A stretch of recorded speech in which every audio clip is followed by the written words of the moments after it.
Bienvenidos a este capítulo en donde vamos a hablar nuevamente de mucha tecnología, pero ya y sobre todo con distintas ópticas mucho más aterrizadas. Están conmigo aquí en este capítulo Max Trem. Él es el Head of Mexico Partner Organization de AWS, de Amazon Web Services. Max, gracias por estar aquí. Gracias a ti.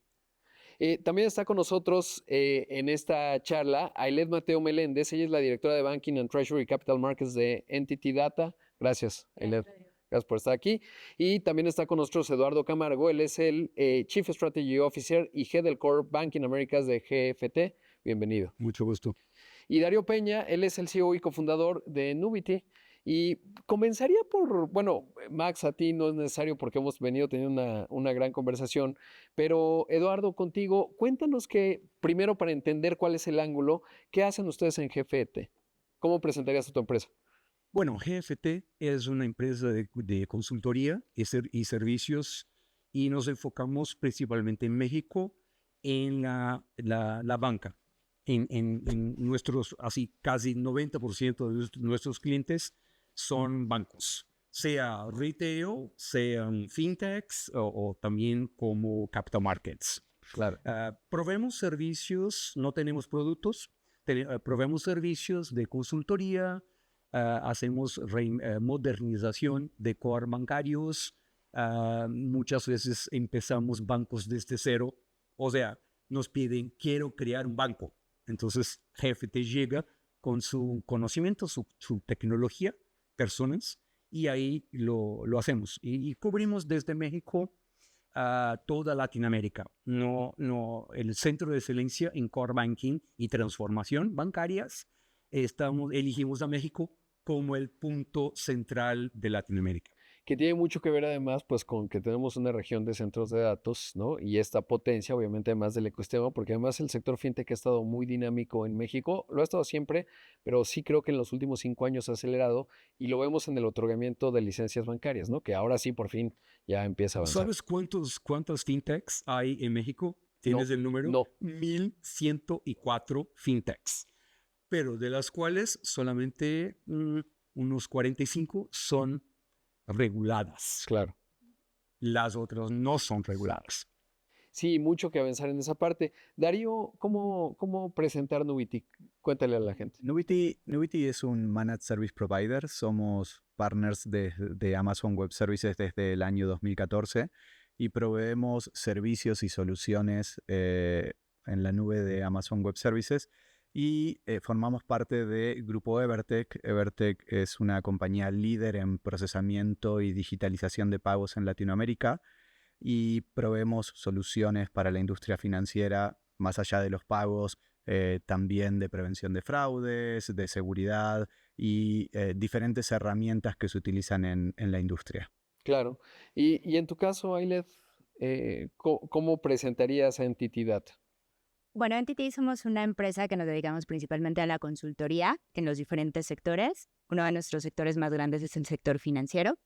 Y bueno, lo que hacemos es acompañamos al negocio desde el mundo de la estrategia, en la definición de sus productos, en la definición de su estrategia tecnológica, que hoy más que nunca la estrategia tecnológica no nace solamente de las altas capas ejecutivas de tecnología, sino también vienen desde una estrategia comercial incluso, ¿no? Entonces acompañamos a los bancos en un front-to-end, implementando desde la mejora en sus productos, cambios en el core bancario, temas también de treasury, capital markets y derivando en todas las soluciones tecnológicas. Claro, y como ya decíamos, es un sector muy dinámico.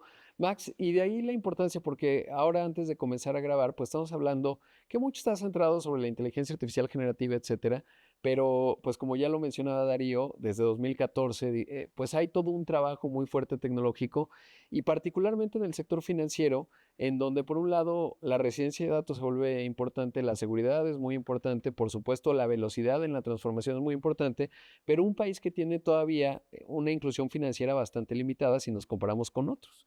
Y eso dice dos cosas, de un reto en generación de riqueza para el país y de una enorme oportunidad de negocios. Quisiera saber, pues, qué ha implicado, digamos, el que México tenga esta infraestructura tan relevante y sobre todo, cómo acompaña en estas características que ya mencionaba al sector financiero, que es, pues, digamos, el sector financiero hay que entenderlo como este aceite que lubrica a cualquier automóvil que permite que funcione.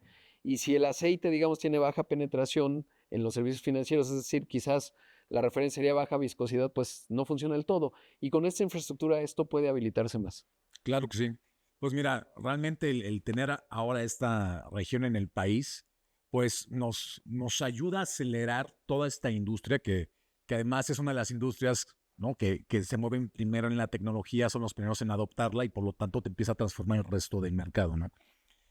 Y bueno, aquí tenemos varias ventajas, ¿no? Uno es la residencia de datos, que nos permite ser mucho más ágiles en todos los procesos de normatividad, ¿no? Y nos permite acelerar muchos de los proyectos. La otra es la latencia, ¿no? Este tiempo de respuesta entre que pides algo y lo recibes, que trae un impacto fundamental en la experiencia de los clientes, ¿no? Entonces nos sirve para una serie de casos de uso de negocio, tratamiento de clientes, aplicaciones móviles, etcétera, ¿no? Entonces, toda esta latencia nos ayuda a acelerar y mejorar esto, cosa que hace que para muchas empresas pequeñas puedan otorgar mucho mejores servicios, que es parte del modelo de la nube, que con la inteligencia artificial, ya sea generativa o machine learning tradicional, más el resto de nuestro portafolio de servicios, democratizas la tecnología y permites que todas estas fintechs puedan tener acceso a servicios que de otra manera sería imposible para ellos, ¿no? Entonces, esto va a desarrollar y acelerar la innovación definitivamente en el sector financiero. Claro. ¿Cómo se da, digamos, en la parte que les toca a ustedes, la residencia de datos como un componente fundamental? Porque evidentemente hay una regulación. Mencionaba yo que se están ya dando pues varias licencias bancarias. Está el caso de Revolut, luego ya Plata, luego estamos con Nu. Y esto, bueno, pues va cambiando incluso la regulación a la que están sujetos y es una discusión que tiene que ver con los datos, dependiendo obviamente muchas de estas son muy nuevas, ya tienen un camino recorrido y han empezado distinto, pero ¿cómo hablar de la residencia de datos y en términos de lo que implica esta infraestructura que hoy tiene AWS en México? Duda este tema de la nueva región de AWS en México, focalizada en Querétaro, ¿no? Sí marca una gran diferencia para la apertura del uso de nube en la banca, ¿no? O sea, creo que esto ha facilitado mucho el otorgamiento de licencias bancarias, ¿no? El que muchos bancos, ahora de lo que llamamos el Tier 2 o bancos mucho más pequeños, estén pensando ya en estas plataformas innovadoras, ¿no? O sea, yo tengo casos dentro de la empresa que estamos en implementaciones importantes de sistemas de core bancario y sistemas de tesorería, ¿no? Que esto claramente es una cosa disruptiva en el mercado mexicano porque nunca se había pensado en llevar este tipo de servicios de trading, de gestión de pagos, de gestión de riesgos, implícitamente de cálculos que son súper sofisticados. No se había pensado por la seguridad. Hoy el tema de tener la residencia del dato nos está permitiendo que se cumplan todo este esquema normativo que nos exigen los reguladores mexicanos y pues bueno, una seguridad también para el usuario final, ¿no? Que al final es con el que termina todo el servicio. Claro, y hemos estado hablando mucho de banca recientemente, cada año se da la convención bancaria, pero querría regresar y que nos cuentes un poco, Eduardo, ¿qué podemos entender por core bancario? Porque ustedes lo manejan muy bien, pero a lo mejor alguien que no está tan familiarizado, ¿qué es el core bancario? Bueno, No es tan así. fácil, No, la no puse es tan complicado. fácil. Pero, Rodrigo, si tú piensas así como una persona, el core bancario sería el corazón de un ecosistema dentro de un banco. O sea, sería lo que impulsa el resto del banco y está conectado con todos los otros servicios del banco, desde los canales, por ejemplo, aplicación móvil, la contabilidad de un banco, muy importante, el data lake, el lago de datos del banco, donde el banco decide, ok, voy a crear productos innovadores y ofrecerle a Rodrigo un producto que lo creé solo para él. O sea, un core bancario lleva toda la parte transaccional del banco. Es donde tú tienes tu cuenta bancaria, sea de ahorro, sea de corriente, y ahí dentro de esta cuenta, puede ser una cuenta de préstamos también, y ahí pasan todas las transacciones por ahí. Un débito porque tú hiciste una transferencia, un crédito porque le dieron un préstamo, un desembolso. O sea, toda esta transaccionalidad pasa por el core o es el core. Claro, que es bien importante porque finalmente, las instituciones bancarias en México y en el mundo, pues son instituciones que tienen muchas décadas. Hay bancos que incluso tienen 100 años. Y ese core bancario, que es, digamos, captar dinero del público inversionista, luego prestar, se da esta intermediación a través de distintos productos, pues es esto. Pero como obviamente estamos hablando de décadas y si no es que a veces hasta siglos, pues los sistemas se han ido actualizando y creo que uno de los retos formidables que tiene el sector financiero en esta transformación es cómo actualizas ese famoso core bancario, porque tiene que cumplir regulaciones, está vivo, y entonces, por ejemplo, si uno tiene índices de capitalización y tú tienes que tener esa métrica y esa contabilidad y está radicada en un sistema que a lo mejor y es muy común en los bancos y ahora te quiero preguntar, Darío, ¿cómo ves otra parte? Pues ese core bancario, digamos, esa parte donde está registrada la liquidez en términos de los depósitos, está en una base de datos, tienes la parte del otorgamiento, pero nos pasa a todos muchas veces como clientes de los bancos, en donde no conecta los puntos y dices, oye, me estás ofreciendo una tarjeta de crédito, pero yo ya tengo un crédito hipotecario contigo, y como tienen distintas bases de datos, no la están conectando, y eso les da una enorme, digamos, fricción, y no conocen a un cliente que tienen aquí, no lo conocen acá. Y eso es muy común, y creo que por eso en este sector financiero es una de las discusiones claves esa transformación digital y Pero cómo la sabes que, tecnología perdón ayuda que te a... interrumpa, Sí, pero sabes que si hacemos una analogía con el corazón, es difícil claro. cambiar el corazón. Sí, sí, O sea, muchas veces tú tienes que tener los dos y coexistir un- por un tiempo, perdón, con el core antiguo y el core nuevo. Sin embargo, GFT ve como un mercado con muchas oportunidades claro. en México. No es así tan porque hay muchos bancos, solo 50 bancos de Sí, verdad sí, en México. No es como Brasil, que tienen 250 bancos, pero sí por la obsolescencia que está ahí, como tú mencionaste, hace 25 años que el banco hace estos controles en el core de esta manera. Entonces, los bancos ya sienten, necesito algo más rápido, necesito lanzar productos más rápido, me adaptar a nueva regulación rápido. Esto con la combinación de la nube, porque en el pasado reciente, los banqueros tenían miedo. Voy a poner datos de mis clientes en la nube y el data center de AWS está en Carolina del Norte y no sé, es muy distante. Tengo miedo que estas informaciones escapen y o sea, hoy con el data center vemos GFTVs como un obstáculo a menos para que los bancos sigan en este camino hacia la nube. sí, digamos que pues estamos hablando de una operación a corazón abierto, que qué miedo, qué difícil, ¿no? Hablando del corazón, eso no está sencillo, pero ahora hay nueva tecnología, ¿no? Que permite, no es lo mismo una operación a corazón abierto en 1960 que año 2025. ¿Cuál es tu experiencia y la visibilidad que tienes trabajando con AWS desde hace algún tiempo en términos de estas transiciones y cómo, pues no es lo mismo 2025 que 2014 cuando empezabas y eso qué significa en esta parte financiera que estamos hablando?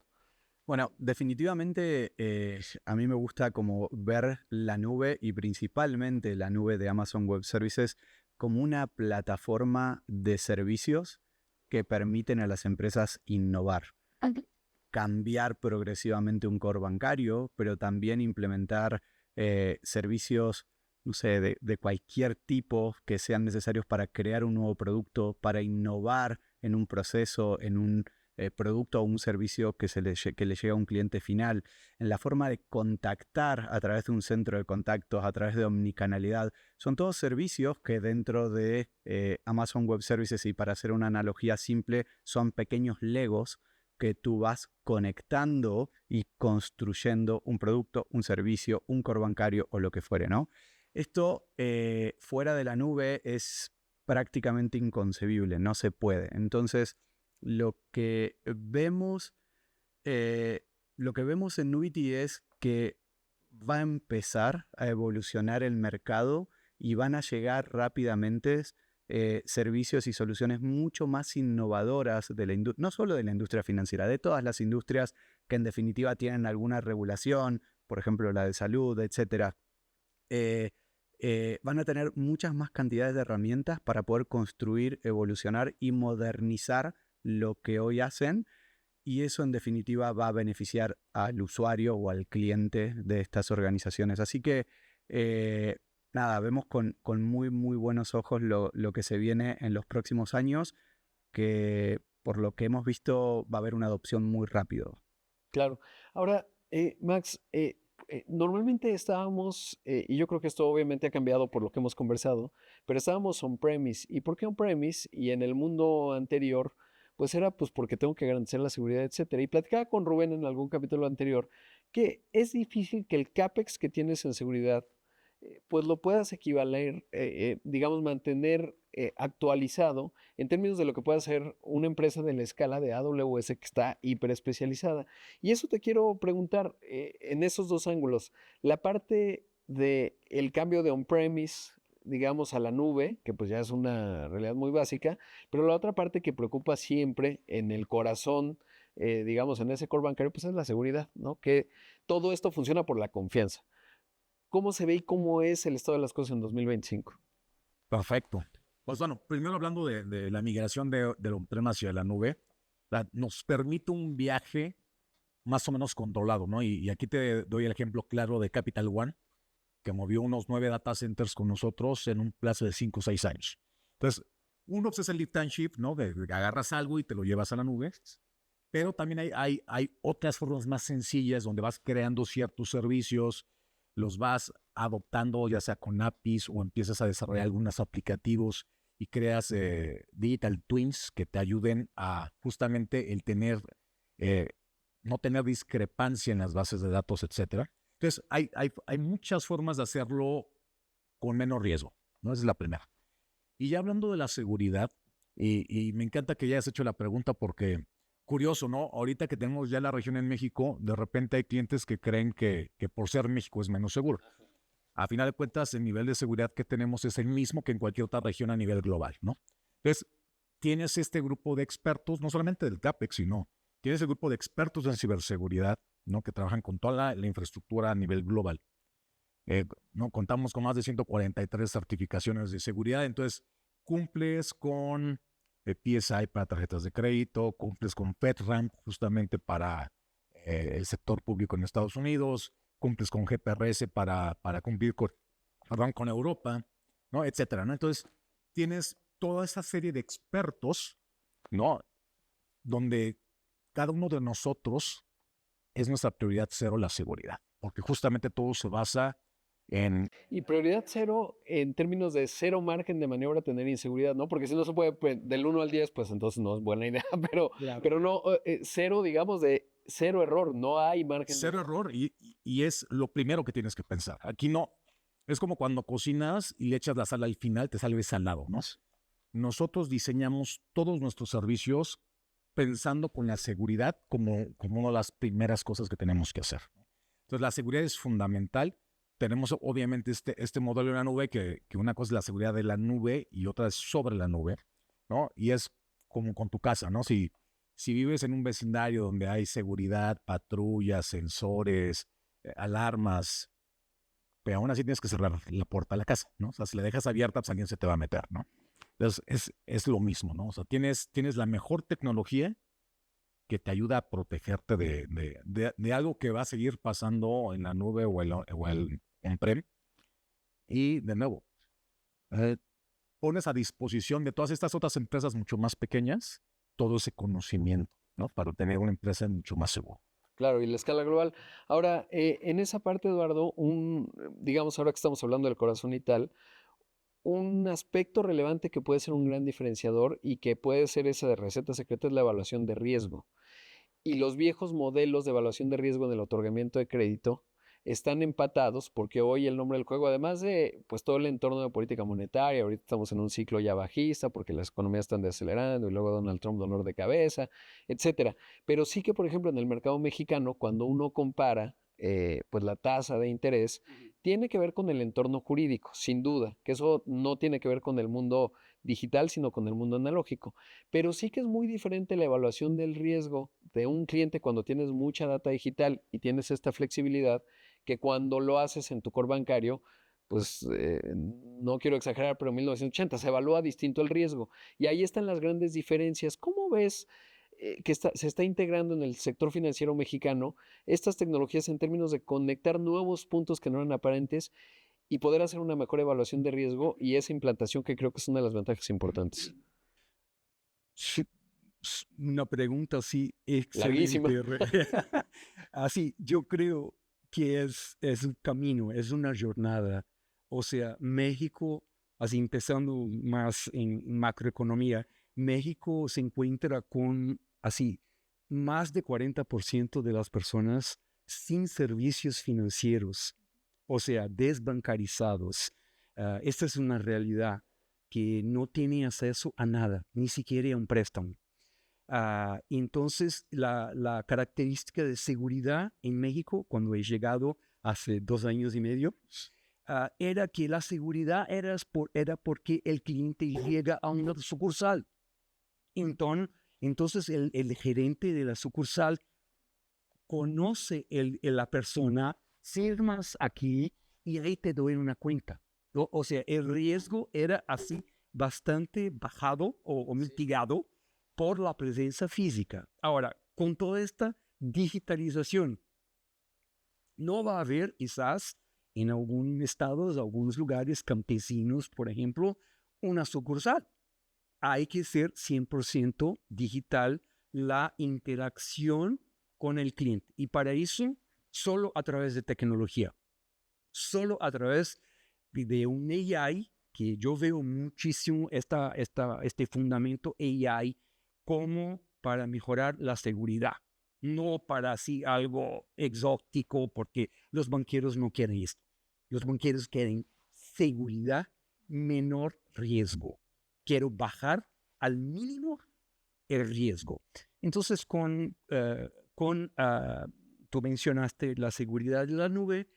México ya está en la nube hace muchos años, pero no con informaciones o sistemas de misión crítica, con algunos otros sistemitos no tan importantes, por así decir. Hoy, con el data center de AWS, los C-levels ya sienten, ok, ya está aquí cerca de nosotros, si hay un apagón en Estados Unidos no me afecta, Entonces, esta parte ya está. Ahora, la segunda parte es la digitalización total, apertura de cuentas. Tú mencionaste, no sé, préstamos y otros servicios. Todo está caminando para que sea completamente digital.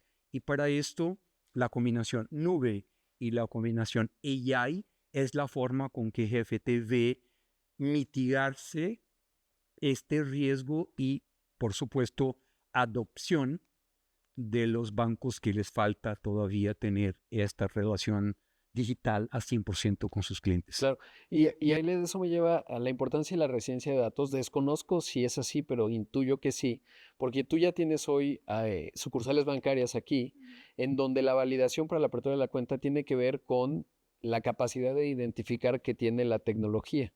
Y entonces tú pones un documento oficial y luego el reconocimiento facial y eso habilita algo de lo que estamos hablando, que es la aplicación móvil. Porque hoy realmente, bueno, habrá quien sí, pero la fricción en términos de tu relación cotidiana con el banco, pues tiene que ser, ya se nos cayó la sucursal, exacto, tiene que ver con eso. ¿Cómo se da este nuevo entorno, digamos, y el tener esta infraestructura en términos de estas discusiones? Porque habrá quien, platicaba con Rubén y tienes al CIO, ¿no? Y entonces le dice, no, eso no, mejor nosotros no, porque la residencia no la cumplimos. ¿Cómo se da y qué tanto está influyendo en el avance que tienen y en las trabas internas que puede tener una institución? A ver, yo creo que ya trabas con el uso de la digitalización, ya no. O sea, yo creo que hoy ya todos estamos en ese mundo donde la sucursal está en el teléfono, donde tienes una necesidad de hacerlo todo mucho más rápido, ¿no? O sea, yo creo que el tema de la presencia de AWS en México también te facilita mucho en el tema de la latencia, ¿no? Que era uno de los grandes problemas que se tenían no hace muchos años, que era la parte de cuando estuvimos en pandemia, ¿no? Que muchos bancos tuvieron que volcarse y transformar a esa digitalización, y en NTT nos tocó acompañar a un par de bancos en toda esta transformación acelerada, ¿no? Donde un tema principal era la parte de la lentitud, ¿no? O sea, cómo lograr que tu aplicación sea lo suficientemente rápida. Cómo lograr ahora utilizar una plataforma, porque hay plataformas que son de nicho, que dedican a todo el tema de identificación facial para cumplir con las biometrías, porque si tienes que tener ciertas características, que si tu conexión con el INE, que si con el RENAPO, etcétera, todo eso pues llevan una tecnología implícita. Y había soluciones que por el tema de la latencia, por el tema del estar on-premise, no eran tan rápidas, y eso pues evidentemente tiene una consecuencia en la experiencia del usuario, ¿no? Yo creo que hoy con el tema insisto, la presencia de AWS en México, pues bueno, al final vas a tener una rapidez y una agilidad transformada 100% en tus negocios. Claro. Darío, y esto tiene que ver no solo con el sector financiero, que, bueno, pues, ¿por qué hablar tanto del sector financiero? Pues no estamos en la convención bancaria. No, pues porque reúne las características de algo, lo más valioso en el patrimonio de muchas personas, de las que sí tienen inclusión financiera, lo importante que es que ese corazón, cerrando la metáfora que planteabas, pues puede empujar esa sangre a todo el cuerpo, porque si no, tienes, como nos pasa en México, pues partes necrotizadas, es decir, donde no les llega la sangre y por lo tanto la economía, hay una correlación entre los estados más pobres y los que tienen menos servicios financieros, informalidad, etcétera, entonces se vuelve relevante, pero pues ese es el sector bancario y financiero, que es lo que, el mayor patrimonio, la estabilidad de una nación, porque obviamente todos sabemos qué pasa cuando hay una corrida bancaria, ¿no? Gran Depresión en 1928, en fin, pero esto es solamente un ejemplo muy concreto de la diferencia en experiencias que tiene para cualquier negocio el tema de tener acceso a infraestructura de primer nivel, pero sobre todo saber entenderla. ¿Cuál dirías tú que es este punto de partida para tener un buen entendimiento de lo que esto implica en términos de aprovechar bien la infraestructura para una mejor experiencia o una mejor, menos fricción, digamos, en la experiencia del consumidor, y al mismo tiempo cuidando los distintos perímetros de los que hemos platicado en el sector financiero? A ver, yo creo que el sector financiero no tenía una traba para poder innovar, pero sí no lo podía hacer de una forma rápida. ¿Por qué? Porque la regulación y principalmente el tema de la residencia de los datos hacía que tengas que utilizar infraestructura en el país, pero infraestructura tradicional, de data centers tradicionales, de servidores físicos, racks, bueno, lo que todos conocemos como infraestructura tradicional. Y eso hace que las inversiones tengan que ser muy altas, que el mantenimiento es muy alto, y el probar cosas o el intentar desarrollar innovación o nuevos productos, esa infraestructura en sí mismo frenaba la velocidad con la que se podían hacer las cosas. Hoy, teniendo la posibilidad de la nube y pudiendo probar sin grandes inversiones, cosa que hacen cualquier empresa que no está regulada o que tiene una regulación más laxa, como fue el caso de las fintechs, que pudieron hacer cosas en la nube prácticamente desde el principio y lo pueden hacer más rápido y con herramientas más, no quiero usar la palabra moderna, pero más actual, que permite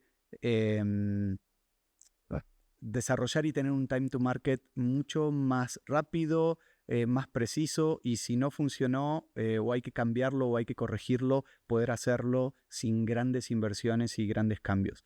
Creo que, y teniendo en cuenta la regulación bancaria y la industria en general financiera, diría que vamos a ver a los bancos moverse más rápido, mucho más rápido de lo que lo venían haciendo. De hecho, creo que lo estamos viendo hoy, o sea, es reciente Es reciente la apertura del centro de datos de Amazon Web Services en México, pero ya hay grandes avances y vemos a bancos experimentar en nuevos productos, en nuevos servicios que antes creo que no sucedía.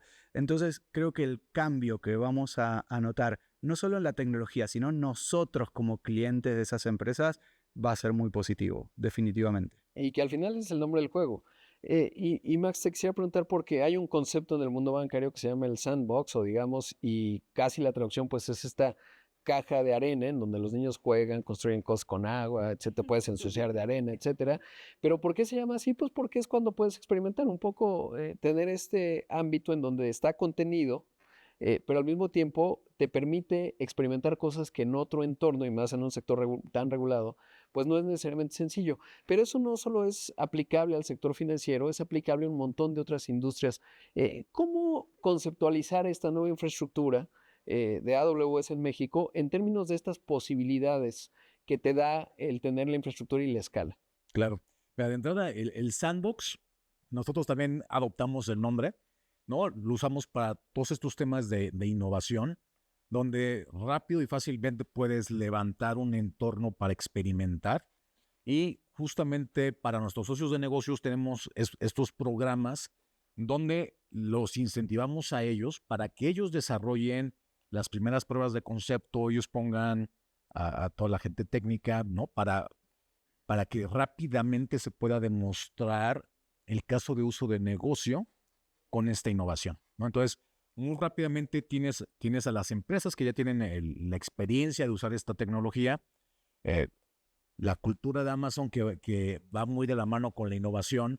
Hacemos estas clínicas de walking backwards, ¿no? Del cliente hacia nosotros con nuestros socios de negocios. Y entonces creamos toda esta lluvia de innovación y de ahí la destilamos a estos sandboxes. Claro. Y luego, ¿cómo hacer un manejo muy eficiente del capital? Porque al final eso te permite ser más competitivo en el mercado.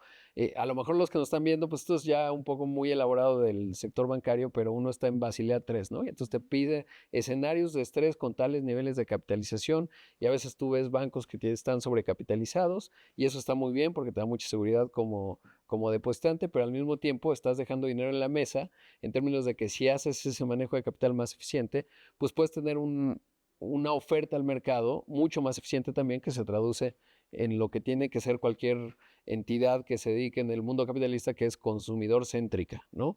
En ese contexto te quiero preguntar, ¿qué tanto estás viendo un marco de referencia adecuado para el nivel de tecnología al que hoy pueden tener acceso? Porque a veces nos ocurre que pues uno piensa en máquinas de escribir cuando ya tienes una computadora de escritorio. Y esa misma brecha la estamos viendo hoy con las nuevas capacidades. ¿Cómo estás observando esa parte en términos de si el cuello de botella no está en la tecnología, sino en el marco de referencia de que... A ver, yo creo que aquí el punto clave es cómo tienes planteada tu estrategia de negocio. Al final es, evidentemente todos queremos ir muy rápido, pero habrá cosas que no puedan ser tan rápido, ¿no? O sea, como nos decían ahora, el corazón del banco, el core bancario.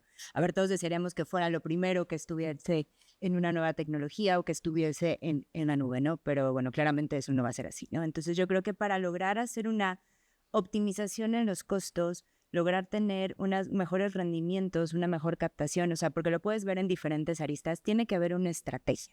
Entonces, teniendo bien clara tu estrategia y además que sea no solamente claridad, sino que tengas esos benchmarks, esos KPIs claros para que las tomas de decisiones sean de verdad atinadas, ¿no? Primero que nada, y luego sean eficientes para tu negocio, ¿no? O sea, yo creo que aquí es cómo quieres plantear tu estrategia en el sector financiero. O sea, básicamente es eso. Claro.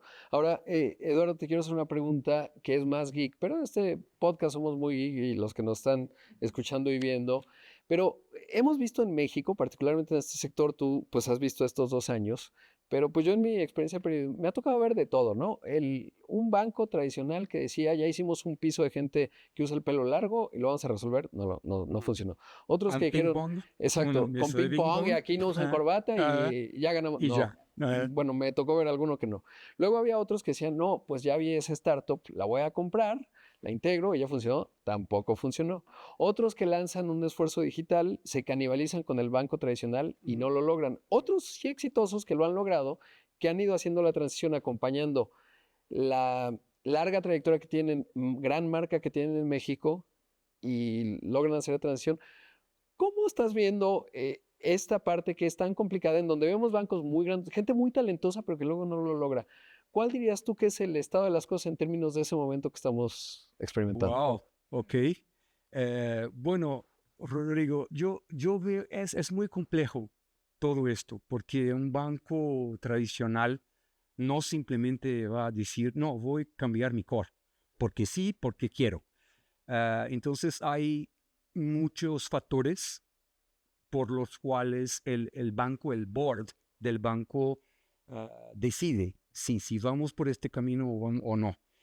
Primero es cultura, es la cultura del banco. Entonces, si un banco está ya acostumbrado en trabajar on-premises y ni siquiera hay personas capacitadas para mover todo esto hacia la nube, el banco no va, porque no tiene gente preparada para esto, perdón. Entonces, este es un punto. El otro es si el banco tiene muy claro, como nos comenta la colega, sí de su objetivo final. ¿Qué quiere el banco? La verdad, es disminuir el time to revenue, que llamamos. Yo quiero más revenue y el banco solo existe a través de sus ganancias. Si llega a un punto en el banco gasta tanta como para llevar dos bancos, el digital y como tú mencionaste, y no digital, y empieza a duplicar sus costos y al final los clientes son los mismos. Al final, entonces, todo esto llevamos en cuenta cuando les damos consultoría a los bancos. Vamos con calma, vamos a analizar todo. Puede ser que un banco esté ya montado en un data center tan caro, con activos recién comprados. Esta es una decisión de negocio, no es una decisión tecnológica. Ahora, nuestra función es darle al C-level una calma, una paciencia y explicarles, seguridad no es más un tema de la nube. La seguridad en la nube, por ejemplo, está más avanzada y ya invirtieron más plata que el banco mismo en su data center on-premises. Es más fácil un ataque aquí en este banco de que en la nube. Estoy así, exagerando un poquito para darle un poco del contexto. No, y es muy correcto porque además es muy lógico, ¿no? Si yo reviso, por ejemplo, el estado de resultados, se le acaba de reportar a Amazon, y yo veo el CAPEX, ¿no? Y veo, pues son tantos miles de millones de dólares que es en tecnología y un montón de cosas. Y veo, pues, de una institución financiera mediana, no hay punto de comparación. Y entonces, ¿quién puede pagar los mejores policías digitales, digamos? Pues esa cantidad de dinero o esta. Y eso te dice mucho las diferencias. Ahora, te quiero preguntar, Darío, porque hemos aterrizado en un tema que es fundamental, no solo para el sector bancario, y es la cultura. Porque obviamente las inercias institucionales que puede tener un banco, particularmente porque, ya lo decía yo, me ha tocado ver hace muchos años, pues unos que decían, ya, se quitaron la corbata, lo resolvimos. Y no, no tiene que ver con la corbata, tiene que ver con el marco de referencia para tomar decisiones y la inercia institucional. En la experiencia que tú has tenido y como habilitador, digamos, de la tecnología, ¿cuál es la parte de cultura o cómo visualizarla en términos de implantar el cambio y tener esas ventajas versus la competencia? Que los bancos se están enfrentando a algo que antes no sucedía y que son los cambios generacionales de sus clientes. Y en los últimos cambios generacionales se vio una diferencia mucho más grande que las de mis papás, mis abuelos y hacia atrás, ¿no? Los jóvenes de hoy, sin hablar de generaciones, no quieren ir a una sucursal, no quieren firmar un papel en papel. Y la verdad es que la tecnología para que eso suceda existe. Ahora, los bancos tienen que elegir. Es muy difícil manejar estrategias de múltiples bancos. Hay casos exitosos, la mayoría no. Pero los bancos hoy se ven obligados a elegir un target de cliente específico y desarrollar una tecnología para atender a ese cliente. Aquellos bancos que apuntan a jóvenes invierten mucho en tecnología. Creo que las fintechs han sido pioneras en ese proceso, en hacer procesos de onboarding digitales. No hay que firmar ni siquiera un papel físico para obtener una cuenta, una tarjeta, nada. Y creo que han marcado el camino de cómo atender a esa nueva generación que hoy por hoy en muchos de los casos eligen estos nuevos bancos, neobancos o fintechs para tener sus inversiones o su dinero, inclusive hasta para cobrar sus nóminas. Y los bancos tradicionales se han dado cuenta que necesitan acceder a esas nuevas generaciones porque van a ser sus clientes del futuro, ¿no? Y es ahí donde se desarrolla toda esta carrera de innovación de los bancos, fintechs y esta competencia que existe en sí. A ver, ¿qué vemos? Es que como todo, al principio cuando esto empieza a suceder y sobre todo la regulación fintech creo que dio un buen golpe para despertar a la industria financiera. Sí, creo que la regulación fintech golpeó el status quo que existía y empezó a movilizar la innovación de la industria.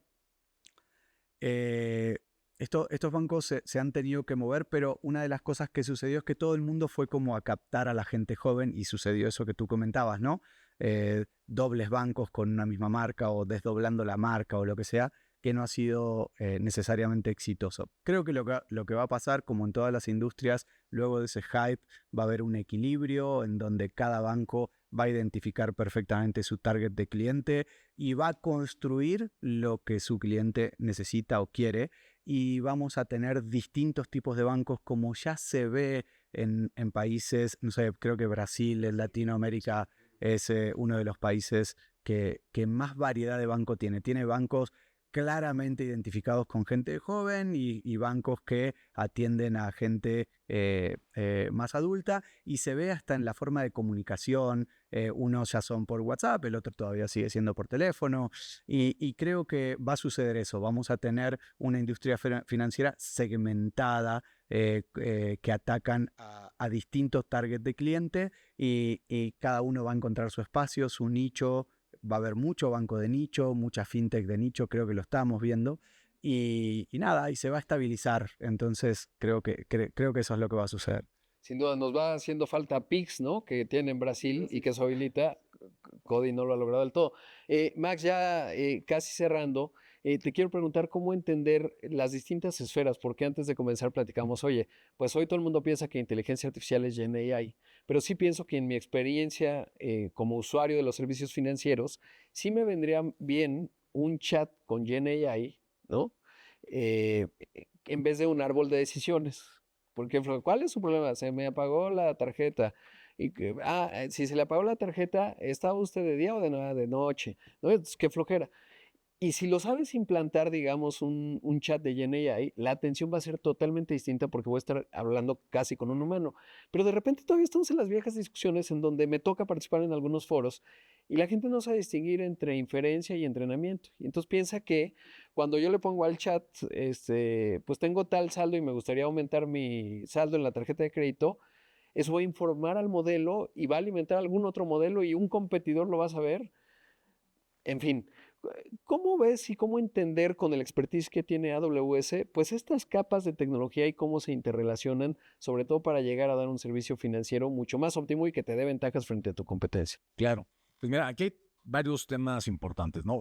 El primero que muchos clientes cuando se quisieron subir a GenAI se toparon contra la pared fue que realmente no tenían una estrategia de sus datos, cómo hacer un uso inteligente de sus datos, cómo hacer que sus datos le puedas extraer esa sabiduría, ¿no? Entonces, muchos de estos clientes, sobre todo en banca, ¿no? Entonces, están haciendo una arquitectura de datos con sus data lakes, preparando toda ese big data de información que tienen para hacer un uso de negocio de esos datos, ¿no? Entonces, eso se ha ido creando esa base, ¿no? porque pues, si vas entrenando de forma correcta tu modelo, te puede dar mejores respuestas. La otra, y aquí es donde también AWS se distingue, es los guardrails que vas poniendo. O sea, uno, ¿no? Los modelos, por ejemplo, dentro de Bedrock, que es el servicio que damos para poder acceder a múltiples modelos, ¿sí? No subes la información al modelo. La información siempre se queda con el cliente. Y tú bajas una copia de ese modelo para entonces empezar a entrenar ese modelo bajo tu información confidencial, ¿no? En AWS todos los clientes son dueños de sus datos y de dónde residen, ¿no? Entonces, tus datos se quedan donde tú quieres y en ningún otro lado, ¿no? Y ahí es donde empiezas a ver la diferencia entre propuestas, ¿no? De cómo hacer un uso correcto y ético de la inteligencia artificial para asegurarnos que se cumplen no solamente la seguridad, sino la privacidad. Por supuesto. Y es interesante porque entonces este agente, digamos, o este GenAI, que hoy estamos en el Agenting AI o los agentes, pues va y consulta al corazón, pero eso no quiere decir que se convierta en el corazón, ¿no?